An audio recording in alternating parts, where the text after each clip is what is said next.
Kenya policeman charged with the murder of 13-year-old who was shot as he stood on a balcony in March watching police enforce a nighttime curfew.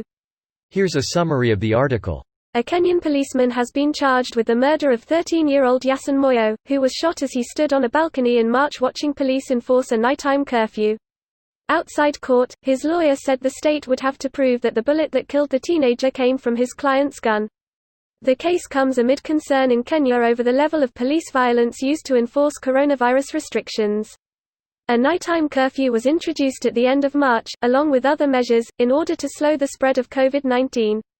On 30 March, Yasin was watching from the balcony of his parents' flat in Mathare, a poor neighborhood in the capital, Nairobi. As police were checking the street, his mother Khadija Abdullahi Hussein told BBC Africa Eye.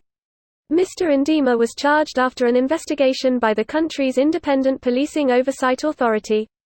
Earlier this month, BBC Africa Eye reported on the high levels of anger in Mathare over the way people there have been treated by police. This post received a score of 50,000, with an upvote ratio of 94%. Here are the top comments in response to this article. Poor kid's sad face, poor parents. Greater than outside court, his lawyer said the state would have to prove that the bullet that killed the teenager came from his client's gun. Well, yeah. That's pretty much the most obvious statement you could make about what the state would have to prove, other than that they would also have to prove that the gunshot is what caused his death. Not necessarily. They could simply prove that he fired his gun at the same time. Did you fire your weapon that night? Yes. How many times? Once. At the victim's balcony? Yes. Prosecution rests, Your Honor. Sure, they could do that, if they want him to be acquitted. Edit. Incidentally, I'm pretty sure that even in Kenya the accused is not a compellable witness for the prosecution. How would that acquit him? Your Honor, my client fired a warning shot. This is common practice. It doesn't prove that my client killed this kid. It could have been a different officer who also fired a warning shot but unfortunately hit the kid. It could have been a gunshot from someone else entirely unrelated to the police. There's simply too much reasonable doubt involved if the state cannot prove that my client's bullet killed him. The doubt is not reasonable if there is no evidence to support it. Merely stating it's possible the bullet came from God himself doesn't make me reasonably believe that happened. Is there any evidence any other shots were fired by anyone in the area? If not, then the doubt is not reasonable that someone else shot him if there is no evidence anyone else did any shooting. That's not how it works. The burden of proof is on the prosecutor, not the accused.